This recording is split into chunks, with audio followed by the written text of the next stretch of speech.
¿Qué tal? Bienvenidos. Voy a hacerles un video de cómo hice el proyecto para la sustentación de mañana. Voy a ser bastante rápido, claro y conciso.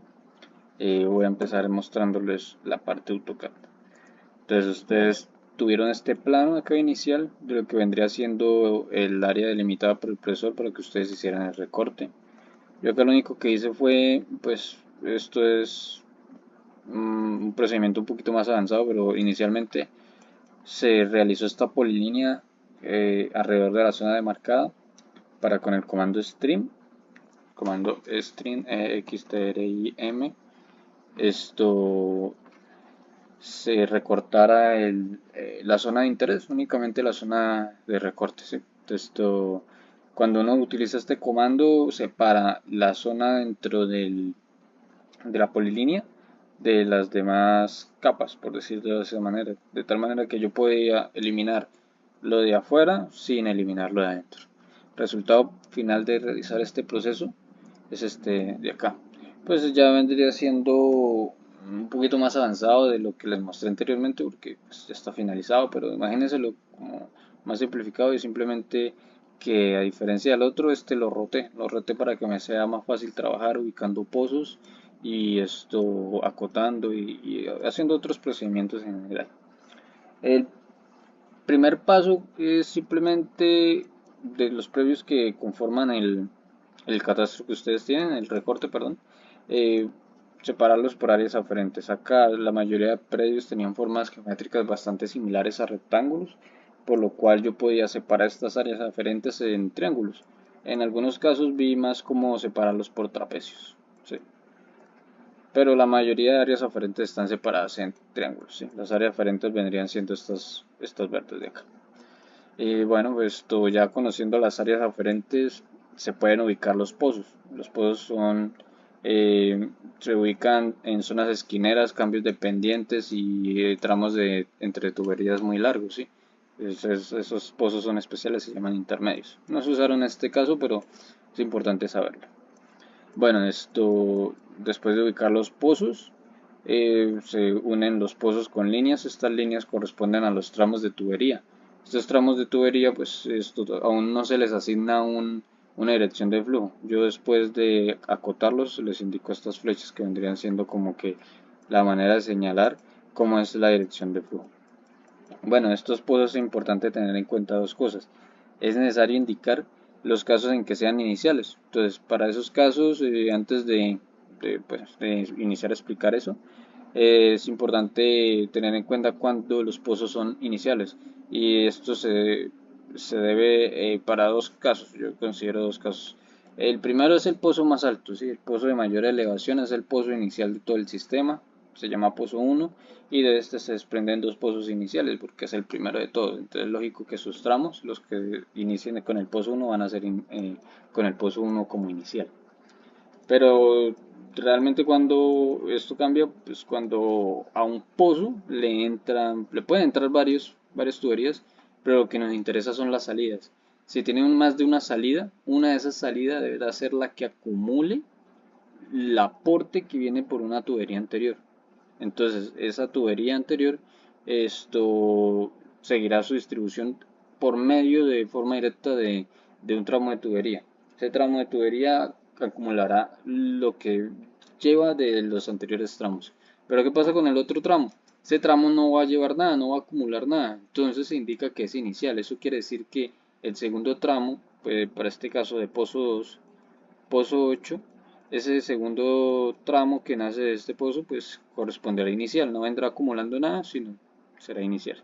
Y es a eso a lo que me refiero, digamos, si entra, pueden entrar varias, pero de salir, una de ellas debe que acumular y las otras van a ser iniciales. Entonces ya claro eso, que es más fácil explicar eso. Bueno, yo les había mencionado sobre acotar los pozos. Este proceso de acotar pozos es bastante sencillo, se realiza mediante la interpolación de cotas. Pues nosotros tenemos acá unas curvas de nivel en el catastro y estas curvas de nivel, las principales, que son estas rojas, están separadas entre ellas 20 metros, perdón, 10 metros y pues las secundarias están separadas entre ellas 2 metros. Entonces estoy identificando esas cotas, esas curvas de nivel, perdón, se pueden interpolar los pozos de tal manera que se hace de forma geométrica, perdón, de forma lineal, midiendo de manera, ¿cómo decirlo?, perpendicular, ¿sí? No sé, perpendicular o bueno, de manera completamente lineal, la distancia que tiene un pozo hacia su cota superior y la distancia que tiene ese mismo pozo con respecto a su cota inferior. Está más claro en este apartado acá del formato de Excel, donde se explica que obviamente lo que estamos haciendo es una interpolación lineal. Entonces esto simplemente es medir la distancia que hay respecto a la cota superior, respecto a la cota inferior y aplicar una ecuación, sabiendo que las alturas son las cotas principales que se mencionaron. Bueno, las cotas alrededor del pozo que se mencionaron. Está en el formato de Excel, está todo automatizado, ¿no? Entonces para que calcule esa cota de manera rápida y sencilla. Bueno, entonces acá continuando con el formato de AutoCAD, perdón, con el documento AutoCAD, después de haber ubicado los pozos y acotados, colocado las líneas de centro a centro de los tramos de tubería, ya vendría la siguiente parte, indicar estas puntas de flecha que ayudan a facilitar el proceso de indicar cómo es la distribución del flujo. Entonces esta distribución se basa en lo que puede irse acumulando para llegar a la petar. Y bueno, esta petar es una petar hipotética, ¿no? Se coloca acá esto al final, ya después de haber llegado a este pozo, el 38, que correspondería al pozo más bajo de todo el recorte. Hipotéticamente de este pozo habrá un camino a una petar, pero la petar no se diseña y no más nos interesa lo que hay dentro del sistema. Pero bueno, esto no va al tema, sino como que la distribución busca llegar de la manera más fácil por términos de funcionamiento de gravedad. Ya sabemos, todo está funcionando a gravedad, debe ir desde un pozo que quede alto a uno bajito y así ir bajando y bajando, ¿no? Porque es por gravedad. Entonces esto se debe buscar los caminos más sencillos para llegar al pozo más bajo, ¿sí? Claro, teniendo en cuenta que hay condiciones de pozos iniciales, entonces habrán diferentes, por decirlo así, flujos, pero al final todos llegarán al último pozo, al 38. Todo por funcionamiento de gravedad, ¿listo? Bueno, entonces una vez que ya se haya determinado esa distribución, se procede a ir bueno, se puede hacer algo también opcional, y de una vez yo recomiendo siempre sacar las longitudes entre pozos, ¿sí? Y ya en el formato Excel, uno puede hacer dos cosas. Primero, determinar la población, ¿cierto? Estas poblaciones se calculan mediante métodos de proyección poblacional. Los tres que yo recomiendo son el método lineal, el método geométrico y el método exponencial. Estos métodos tienen sus determinadas fórmulas y simplemente en este formato fue suficiente con reemplazar, ¿sí? Este formato está automatizado. Y las fórmulas que corresponden a cada, sí, a cada ecuación, a cada método se encuentran acá en el documento, en el informe, ¿no?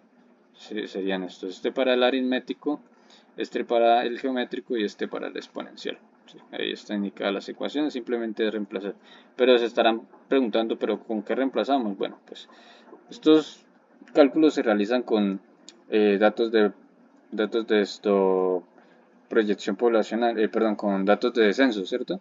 Estos datos de censo son los del DANE y fueron necesarios, siempre es como recomendable utilizarlos de los últimos tres censos realizados. Estos fueron los de 1993, 2005 y 2018. Entonces, del 2005, de estos años, lo que nos interesa es ese pedazo de recorte a qué comuna pertenece, porque es que estas tablas fueron sacadas del Plan de Ordenamiento Territorial de Bucaramanga y están aquí las poblaciones es por comunas. Entonces, esto es importante determinar a qué comuna pertenece el recorte. El recorte de ustedes está en la comuna del centro y pues estos son los censos que se han realizado en esos años. A partir de estos años se realizan los métodos de proyección. Pues como pueden ver, la tendencia de la población es bastante creciente. Empieza con 8.217 para 1993, 8.532 para 2005, 9.796.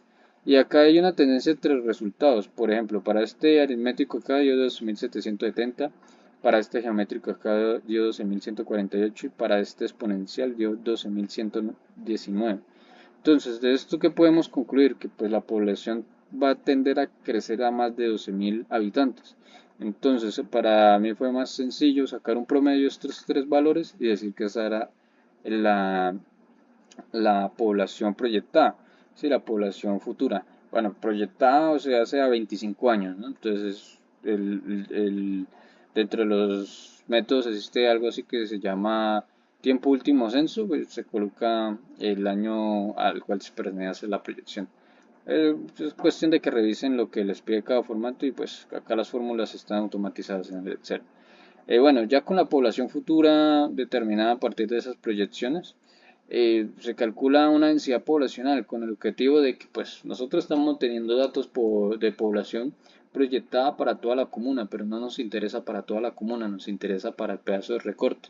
Entonces, ¿nosotros qué hacemos? Determinamos una densidad poblacional, que vendría siendo la relación de los habitantes proyectados de toda la comuna sobre el área de la comuna. También el POT nos ofrece el área de las comunas, el del centro 104 hectáreas. Entonces, bueno, con esa densidad poblacional que está en términos de habitantes por hectárea, si la multiplicamos por las hectáreas que hay dentro de nuestro recorte, pues vamos a tener los habitantes dentro de este recorte.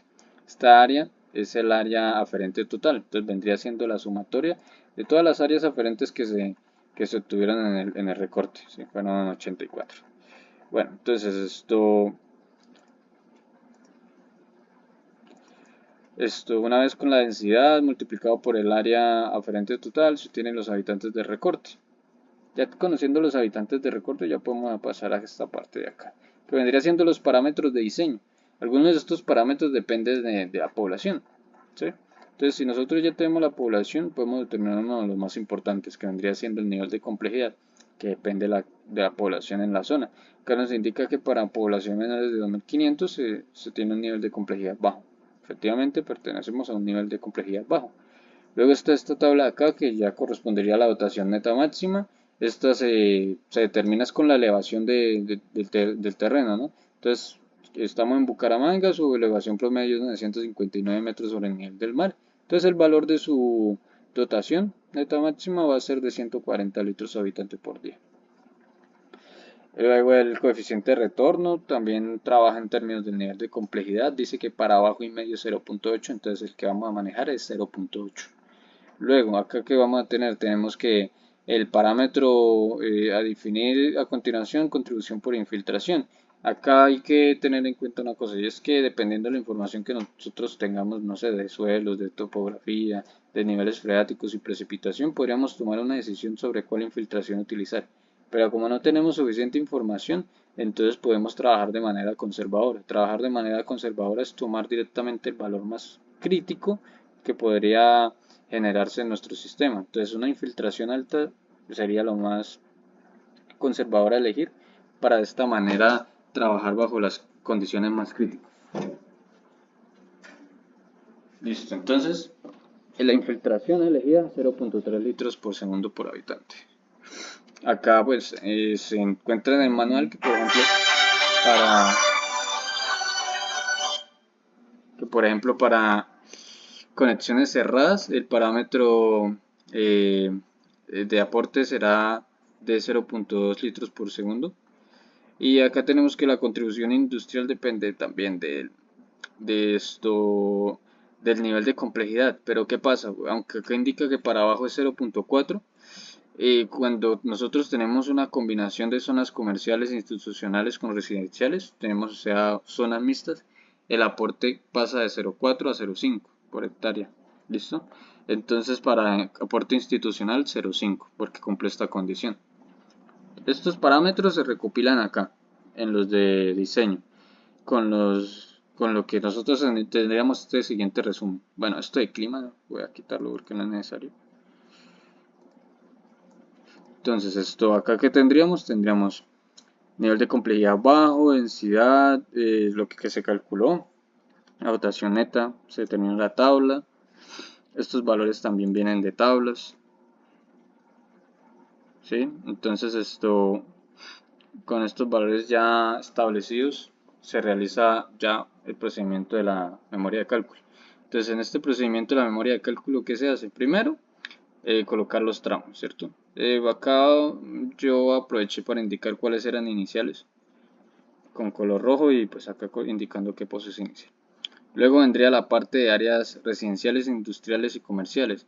Y pues esa era la parte más compleja en el sentido de trabajosa, ¿no? Que era entrar en Google Maps y comenzar a contar por calle y por carrera, que vendrían siendo el equivalentes a tramos de tuberías. Esto, cuántas casas, cuántas tiendas, cuántas instituciones, cuántas industrias habían. Estos valores fueron representativos en porcentajes que al multiplicarse por las áreas aferentes que correspondían a cada tramo, se podía obtener un área según cada aporte, ¿sí? Entonces acá están las operaciones que se realizaron para este procedimiento y pues esto básicamente son porcentajes representativos, ¿sí? Esto no es muy próximo a la realidad, pero era una manera de hacerlo, ¿sí? Me pareció más cómodo hacerlo de esta manera. Y bueno, entonces ya después de haber hecho esto, que es prácticamente meterse a Google Maps, comenzar a contar y luego pasar esto a porcentajes y multiplicarlos por las áreas, pues esto ya podemos pasar acá a la memoria de cálculo e indicar cuánto es de área residencial, de industrial, de comercial y de institucional.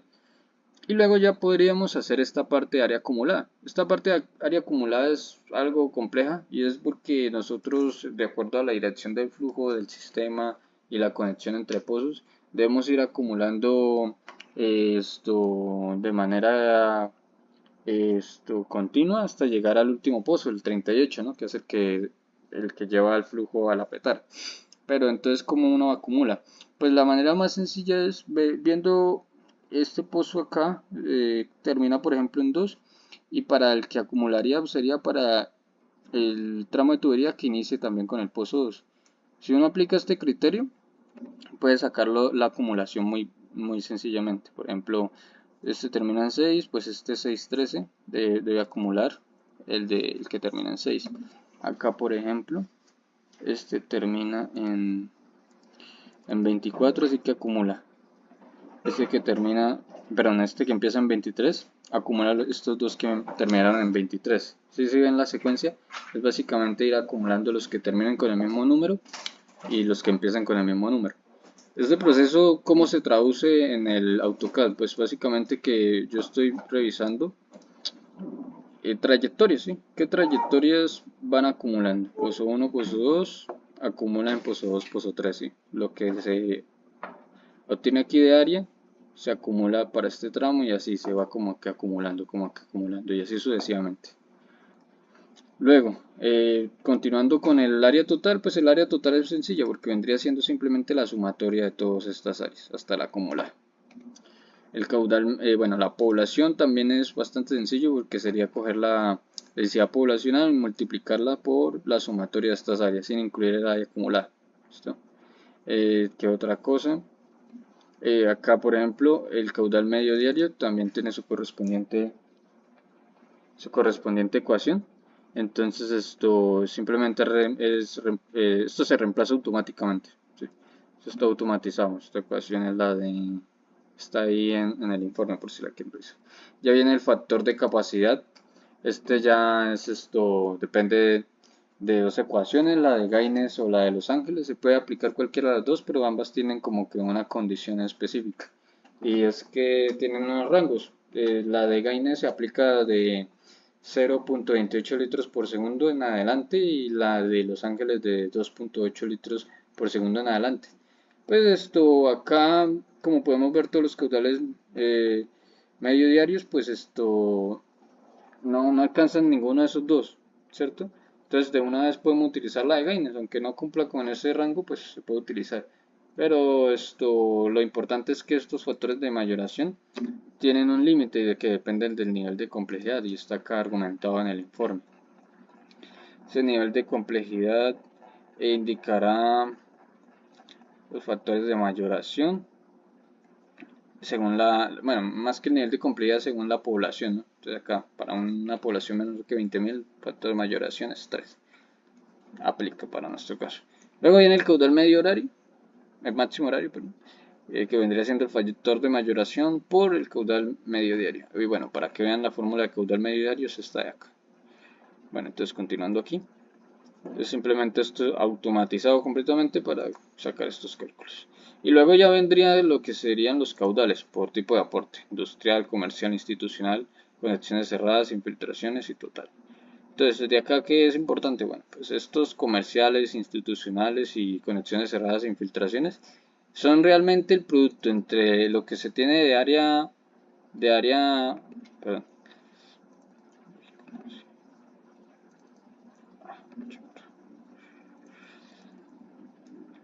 sería así.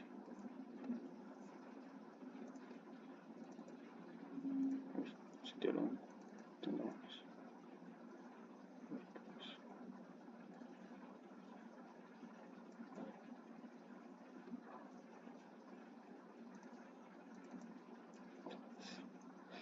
Entonces, como les decía, vendría siendo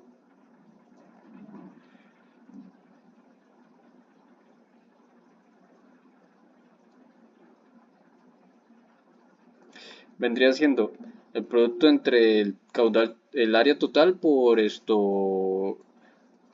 los coeficientes ya sea de contribución industrial, comercial e institucional que aplican o infiltración conexiones cerradas. ¿Listo? Acá pueden ver, por ejemplo, institucional total por el que corresponde institucional 0,5. ¿Listo? Ahora, ¿qué más tenemos acá? Todas esas, como le digo, el mismo criterio total por el valor que corresponde a conexiones cerradas. Si estos valores son argumentados por el Arras, ya los recomienda. El 0,2 y el 0,3, pues como lo habíamos mencionado anteriormente, que se elige. Bueno, el caudal total vendría siendo la suma desde caudal máximo horario hasta el caudal de infiltraciones. Y aquí el criterio de elección es de que el caudal de diseño será 1.5 para cuando el caudal total sí sea menor que 1.5, pero si es mayor sí se toma el valor que dé.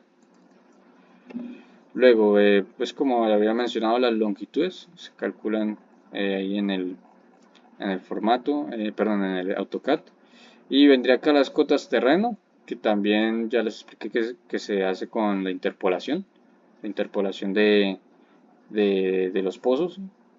El diámetro, bueno, acá el diámetro ya se escoge según el catálogo, sí, ya sabemos, el profesor ofrece algunos catálogos para que uno revise cuál tubería es la que podría funcionar. Entonces, recordando, bueno, acá aprovecho para recordar dos cosas. Primero, el diámetro mínimo para tuberías, 170 milímetros. En el catálogo de Crespo, sí creo que es que estoy diciendo, Crespo, Cresco, perdón.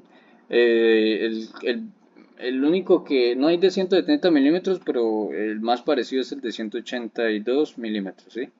Sería esto cercano y económicamente o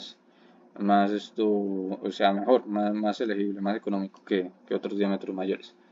Este además tiene un espesor de 1.4 milímetros, ¿sí? Bueno, y bueno, acá ya una vez que se elige bueno, y lo otro que les iba a recordar es que las longitudes están con un máximo de 200 metros. 200 metros para casos de limpieza especial que se hacen con máquinas especiales, hidráulicas de limpieza. Y bueno, otra cosa que es importante mencionar es que por acá se está haciendo, ya en esta sección del formato Excel, se está haciendo los cálculos de cota batea. Entonces aparece, por ejemplo, que es necesario tener profundidades de cota clave para los pozos iniciales de 1.2 como mínimo, pero pueden ser hasta un máximo de profundidad de hasta 5. Yo tuve que modificar estos de 1.2 a un poquito más altos para que los chequeos que se hacen más adelante, los chequeos hidráulicos me den ok, pero ya les explico eso. Listo, entonces acá el mismo criterio, acá la profundidad clave, manejar 1.2 siempre que se pueda, si no se puede aumentar para que los chequeos den, para que los chequeos den, para que los chequeos den ok, listo. Luego acá viene el espesor bueno, esto ya se lo expliqué. Ah, bueno, voy a aprovechar para explicarle lo de las cotas. Estas cotas pues están automatizadas con estas operaciones, pero esta operación de acá, la que ven, solo aplica para pozos iniciales. Para los casos donde no sea pozo inicial, se tiene que agarrar el pozo, la cota del pozo final y restarle unas pérdidas. Entonces estas pérdidas están hasta acá, hasta el final. Entonces, estas pérdidas de acá que tenemos se calculan con el método de cabeza de velocidad, que es la ecuación que se maneja en mecánica de fluidos o en hidráulica. Esta tiene este factor acá KM que puede ser determinado bajo este criterio que indica la tabla. Y básicamente, ¿cómo yo usé esta tabla? Pues yo me guío solo de dos condiciones. Primero, una tubería de entrada, ¿listo? Y la otra condición, dos tuberías de entrada. Entonces, los pozos a los cuales solo entraba una tubería, 0,5 como acá. Y a los pozos que entraban dos tuberías de entrada, 0,9. ¿Sí? Entonces, por ejemplo, vamos al AutoCAD y vemos, por ejemplo, este. Al pozo le entra solo una, entonces 0,5. Pero digamos, a este pozo al 8 le entran dos, entonces 0,9. Espero haber sido claro en esa parte. Y bueno, básicamente reemplazar la ecuación como está automatizada para que coja estos valores que también se calculan automáticamente, lo reemplace y esto, el KM pues se coloca manualmente, pero en esencia es esto bastante automático. Bueno, regresando acá, los pozos que no sean iniciales se le quitarán las pérdidas. Pero si son iniciales se realiza esta ecuación de acá, que vendría siendo como que cota terreno menos diámetro, menos profundidad cota clave, menos espesor del tubo. Listo. Entonces continuando acá, la final, a ver, la final aplica siempre esta fórmula. ¿Sí? Bueno, lo que yo les había mencionado de modificar las profundidades de la cota clave era para que las pendientes dieran positivas. ¿Sí? Si tenemos pendientes positivas, la mayoría de chequeos van a dar OK. Pueden que den algunos errores, pero se pueden ir aumentando las cotas claves un poquito más para que esos porcentajes den. Yo considero que siempre que den mayor que uno, van a ir cumpliendo. ¿Sí? Mayor que 1%, cercano a 1%, ya van cumpliendo los chequeos. Entonces, acá, ¿qué nos interesan de los chequeos? Nos interesan estas condiciones. Por ejemplo, que el RY sea menor que 0,85. Si es menor que 0,85 está bien, todo está bien acá. El segundo chequeo que nos interesa, ¿cuál es? El de velocidad mínima. La velocidad mínima debe ser mayor que 0,45. Entonces, si todas estas velocidades son mayores a 0,45, todo ok, no hay problema. Luego, ¿qué otra cosa nos interesa? El float, el número de float, lo que nos determina si es supercrítico o, o cómo, o subcrítico. Entonces la condición acá es que no sea crítico, porque la condición crítica es bastante inestable. Entonces, siempre y cuando se encuentre fuera de este rango, será ok. Pero si se encuentra dentro de este rango, será error. ¿Listo? Entonces, no está dentro del rango de crítico, entonces todo está ok. Listo. El otro chequeo es el de esfuerzo cortante, por el cual tenemos esto que debe ser mayor a 1,5 pascales para que esté bien. Entonces acá todos los valores están mayores a 1,5 pascales. Entonces todo está ok. Cuando ya todos los chequeos nos den ok, ya el proyecto está terminado, ya está todo bien. Pero ¿cómo hacer cuando algo me da error? Pues como ya les he mencionado varias veces, toca ir cambiando las profundidades claves, ¿sí? Ir cambiando para cota batia en esta parte como para esta de acá, perdón, para profundidad clave de la cota batia ir cambiando acá como ir cambiando acá. De esos cambios se modifican las pendientes y si las pendientes tienen suficiente porcentaje, ayudarán a que los chequeos den OK. Sí, espero haber sido claro. Igual cualquier duda le dicen a Germán y él me escribe o me escriben si tienen mi número o si no escriben a los comentarios del video. Ya con esto queda terminado porque la última parte es simplemente ir al plano y colocar los textos de cotas terreno, los textos de cotas vatios, el texto de pendiente, el texto de longitud de tramo de tubería, el texto de áreas aferentes y ya y se coloca eso y ya, el texto de la numeración de los pozos y queda finalizado. Espero haber sido claro y que se entienda. Entonces mucha suerte ahí con la sustentación.